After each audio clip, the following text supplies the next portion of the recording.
Me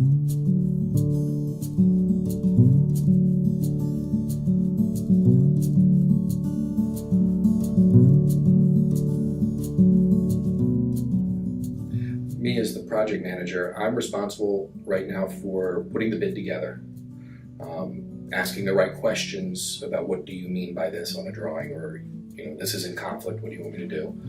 Putting the package together that goes to the ownership group to make the decision. Once the project is awarded to us, then we do all the buyout. We hire the labor crews, we do all the subcontractor agreements. We manage the project through. And my job, once the project is started, I've got a team in place. I have a project superintendent, I have a project coordinator, I have a labor crew, I have electricians, plumbers, cabinet guys. My job at that point is to give them what they need to do their job. It is challenging. I mean, professionally it's challenging. You walk a fine line. I mean, just from the bidding process, you walk a fine line of making sure you've got everything in the bid that you need. And then when you put the bid in, you're sweating. Did I get the right number? And then when you get awarded the contract, oh my gosh, did I get everything in there?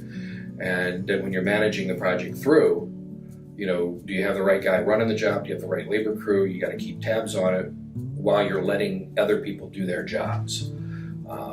It's a fine line. And it's kind of fun. It's challenging. You want to get up. I want to get up. I want to come to work. I like beginning the process, and I like completing the process. Sometimes when you're working for a company, there's a company way. And a lot of times that's lip service. You get a lot of promises, yeah, we're going to do this as an incentive. We're going to do this as a prize. And it never comes to fruition. Around here, everything we decide to do, we do. If we want to have a company outing on a beautiful August day, we do it. If we want to go to the ball game, we go to the ball game. We just went to the Frederick Keys and had a suite. Everybody just went over there after work and we had a blast. So I don't find there's a lot of empty talk around here. We don't have time for empty talk. We have business to conduct, and we are growing. And there's some pressure there, but it's not stressful pressure.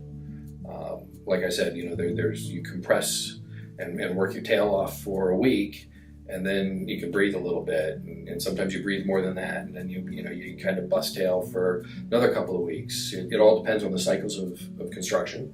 All depends on how much Mr. Murphy shows up on your jobs. Sometimes weather takes a bite out of us. If we're doing projects up in the Northeast in the winter, there's different challenges there. If we're doing projects in South Florida in August, there's other issues. We have a project in Marco Island that we were 90% complete on 1st of September last year, and Hurricane Irma hit, so we got to do it again. So, things like that happen, and there's really nobody to blame. We just do it. We just get it taken care of. That we continue on the track we're on. That's controlled, sustainable growth, and that the economy stays relatively strong. Luckily, we're in an industry that is not really a want-based industry. It's kind of a need-based industry. These hotels have to refurbish every few years, so there is a market always. I hope everybody's health stays well, and we just keep going on the trajectory we're on.